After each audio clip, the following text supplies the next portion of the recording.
Hi everybody, welcome back to the Claremont Classic Garage. It's Saturday, it's race day. This is week 2 of our season. And after last week, we've got the car here in the shop. I usually, on Saturday morning before I head out, I'll bring it in the shop for a couple of hours and we have a little hands-on time with it. Just, go over things, check stuff, and try to improve it from the week before. So, last week we had a couple of problems. Number one, it's still a little tail happy getting down into the corner. The car isn't loose when it rotates, it's loose on entry, which I'm guessing it's got too much rear brake in it. We're not allowed to run any kind of brake biasing devices in these, so we're going to try something old school to get a little more weight on the back end of it and maybe make the brakes think that they're doing more than they are. Next problem we have with these American front-wheel drive cars is they like to spin the left front coming up off the corner. On pavement, unlike the dirt guys, we don't run a lock diff. I guess there are some limited slip differentials you can buy, like a Quafe or something, but I'm not spending $1,200. We'll just fiddle around with the chassis and try and solve the problem. Now, what we did do was we jacked a whole bunch of weight into the right rear, and that fixed this probably to 90 or 95%. So we're going to have a little more swing at it today and see if we could solve that problem. Next thing we're going to do is adjust our left side weight. Per the rules, we are allowed 55% left-hand weight, which is everything in a stock car that only turns left. The more weight you can get on the left side of the car, the better the thing is going to turn. So when we went over the scales last week, we were at 54.3. That leaves us 0.7% to play with. And I've calculated this out long ago. I know on this car, 8 pounds from left to right makes a 0.5%. So what I've got over there on I think a 9-pound piece of lead, and we're going to put it right down there in the corner of the floor pan because we want that weight on this left front wheel. So that's what we're going to do. It's not really a great idea to put weight in a race car. We're always trying to get weight out of the race car. Unfortunately, this car, as it is bare naked, has no ballast in it whatsoever. So in order for me to get my weights how I want them, I have to actually add a little bit. So here's what we've got. There's several different ways you can go about it. This one's 9 pounds. It's made out of lead. I just collect wheel weights, and when I have a whole bucket full of them, I melt them down and pour it into bread pans. And you put different thicknesses and you get different weights. This is one that somebody else made. It's a little different style. It's a steel pipe full of lead with a plate for mounting it. And this one is just a counterweight off of something. It says 7 pounds on it. So we're going to go with this 9-pound flat one and drill 2 holes and bolt it to the floor. And you got to make sure you bolt this stuff in solid because number one, in a wreck, if this comes out and starts flying around inside the car, that's bad. Number two, you don't want to be dropping this stuff on the racetrack because they frown on that. That's a very big penalty. There's our piece of lead installed, and that should get us, that's 9 pound and maybe a 0.5 pound for the bolts. So that should get us to like 54.9 left side weight, which gives us a tiny little bit of wiggle room. If you come across the scales at the end of the night at 55 point, a half or something, they'll normally let you go. So I try not to do stuff like that. We'll keep it as legal as we can. But anyway, I'm pretty sure we've got some wiggle room there. Now what we're going to do is we're going to put a little weight on the left front here. Remember, what we're trying to do is keep weight on this tire so that when the car is loaded over onto the right side coming off the corner, it maintains its grip, its forward grip, and we're not spinning it. So how we do that, I've put longer studs in the top of the strut, and we just, we lower it down, and we use alignment shims. So what I'm going to do is I'm going to put in 1/8 of an inch, which is 1 shim.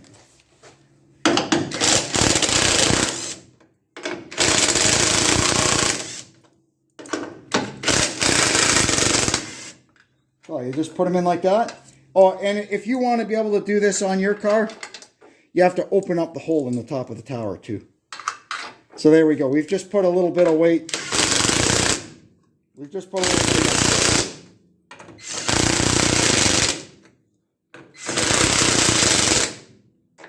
We'll see how that runs. If we find that that helps, but it doesn't completely solve the problem, we'll put another 1/8 of an inch in it, but we'll do that at the racetrack. Remember, when we go out for practice, we're not setting up the car for practice, we're setting up the car to race.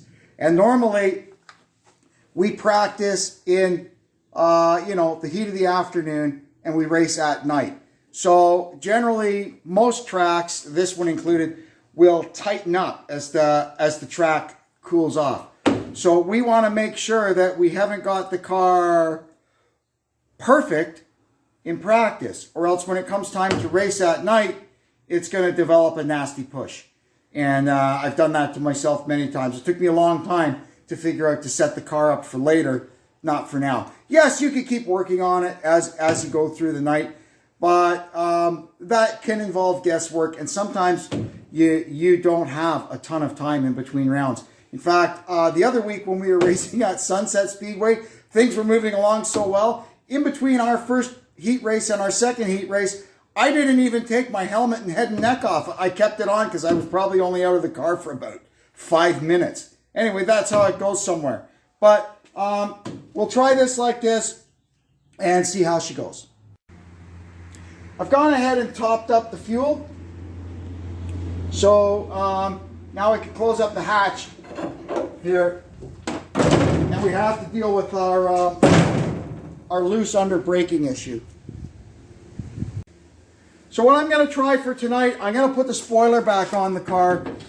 We had taken it off because we thought it may be slowing us down, it costing us straight line speed. But this thing is just so loose getting down into the corner. We're going to put the spoiler on and see if we can pack a little air onto the back of the car and keep it under us. So I'll rivet this thing back on and see what happens. See you when I'm done. And every week we have to clean it out. All this rubber was sitting on top of the Nerf bar, just in the right front fender. Yeah, there's a lot of rubber out there flying around. All our fluids and maintenance items checked out good under the hood, so we'll close that up. And now we'll just try and give it a kind of a fast cleanup because it's fan appreciation tonight. So we put all the cars out on the front stretch at intermission and let the fans come down and mingle about. So I like to try and clean it up a bit. Right now it's a dusty, filthy mess. Last thing I got to do is install my 2 little GoPro knockoffs here. So far, 2 weeks in a row, I've completely screwed it up and got no footage at all. Let's hope the third one is the charm. I practiced turning them on and off in the house, and we'll see if we do a little better job this week. Now what we're going to do, it doesn't really matter so much on this wheel, but the other 3 it does. We're going to put a tie wrap around the stem of the shock or the strut and snip it off. And that is basically your travel indicator. That'll tell you how far these things travel when the car is out there. So we're going to give that a whirl tonight and see what we're getting. That'll maybe help us a little bit with our chassis setup. Well, there we are, locked and loaded. She's on the trailer. Next stop, Peterborough Speedway. We'll see you there.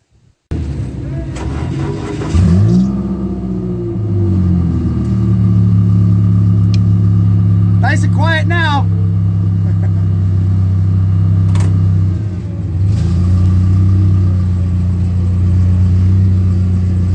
Well, here we are. It's fan appreciation night again. They were supposed to be a week apart, but because of the rain out on opening night, we ended up with 2 in a row. So we're heading out, pardon me, rolling out behind my my friend Mike in his hot rod Neon.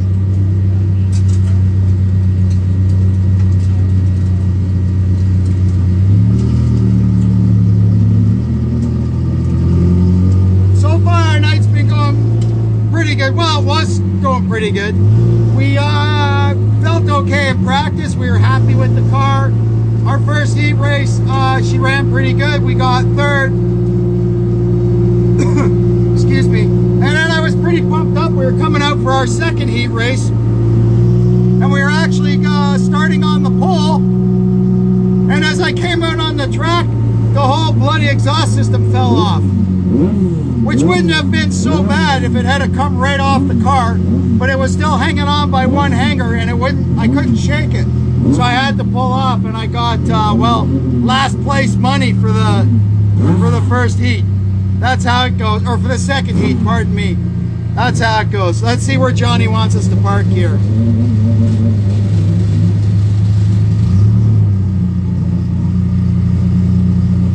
Legends cars are here tonight. Alrighty.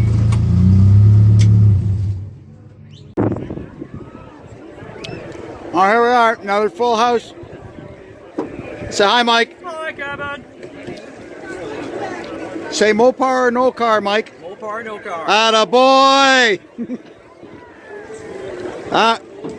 Beautiful, beautiful, beautiful day.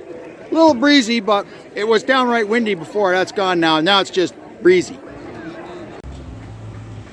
The whole fiasco with the exhaust falling off, which basically made us finish last in our second heat race, put us way back on the grid for the feature. We started 14th, so that's the outside of the 7th row.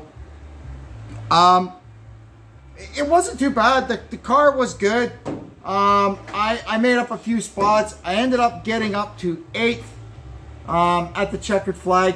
I could have done a little bit better than that, but I came upon 2 or 3 guys that were having a pretty good race, and there wasn't really much I could do sitting behind them. You had to kind of let that sort out, and in a 20-lap feature you just run out of laps a lot of times. So rather than push my luck and end up, you know, in a big mess, I just took what it was willing to give me that night, and we moved on. However, I did learn a couple of things through that night. Again, we kept working on the car all night, and it's slowly coming around. It's getting better and better and better. Putting the spoiler back on really helped with our loose into the corner. That didn't happen all night. The car was great down into the corner. So now what we want to do is, we've got that solved. We want to get it rotating a little better in the middle. You can always try and improve that. And it's still just a tiny bit every now and then. If I really cut it trying to stay on the bottom to get inside a guy, it still spins the left front wheel. So what we're going to do is we're going to hook the rear sway bar back up, because we unhooked it at sunset. That'll tighten it up a little bit, or pardon me, loosen it up a little bit. And we're going to put a half a spring rubber in the right rear, and then we're going to put a couple more shims in the, well, another 1/8 of an inch of shims in the left front, and we'll go from there. And we have to crawl into there with the welder and make sure our exhaust never falls off again.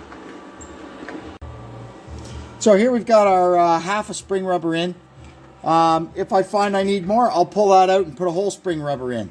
And we put the link back on the rear sway bar, so that stuff is all back how it usually was. We shimmed our left front spring an additional 1/8 of an inch, so we'll see if that helps.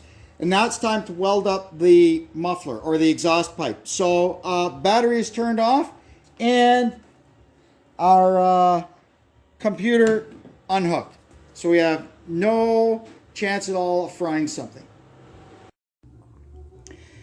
The exhaust is all fixed up. Now I'm going to put the camera in.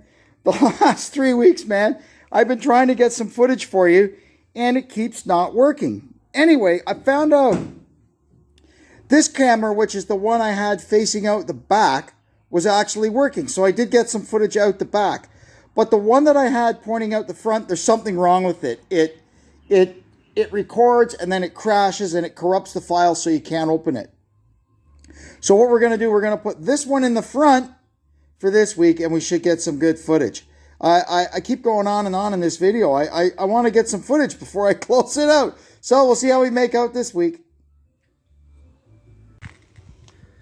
So last week, or the week before, or even 3 weeks before, I guess, we ran the car and I decided to make a couple more little changes to it. Again, I got no video footage of it, but I finally got these cameras figured out. The one that I had shooting out the front, there's something wrong with it. You turn it on and it starts recording. It records about 4 seconds, then it shuts down. So I've got the one that I had shooting out the back window now shooting out the front. So we should get some decent footage tonight. And then 2 weeks ago, we went and it got rained out. As soon as we got there, it started pouring. So we have no idea if the changes we made are effective, but we'll find out tonight. And then last week we were off. So we haven't really been at the racetrack in 3 weeks, and we haven't raced in 4. It doesn't seem like it, but yeah, it's been a while. Well, another night, no footage. How long have I been trying to get some race footage to complete this video? Anyway, we were at the racetrack today. The good news is that our continued work on the chassis is really starting to show reward. This thing, we got to the racetrack, unloaded, and a day like this, it's about 30 degrees Celsius, which is, I don't know, friggin' hot in Fahrenheit. And it's an old track. It gets slick as anything when it's like this. But we went out there for practice, and this thing was flying. It was on a rail. I was so happy with it. And then the motor blew up. And it blew up good because there's a big hole in it. So I haven't gotten it off the trailer yet to see where the hole actually is, but all the oil came out. So that means there's a big hole, and it quit running. So those, well, that's bad. Anyway, I'm not even sure what I'm going to do at this point. We've got the other car ready to go, but it's buried in the back of the shed. I don't know if I have any more engines. I really just don't know. So we'll evaluate and go from there. Anyway, I think it's about time I wrap up this video because it's just been going on and on and on and on. And I got to go find something else to do. Racing has been a bit of a challenge this year. Anyway, thanks for watching. Thanks for supporting our channel. And we'll see you next time on the Claremont Classic Garage. So long for now.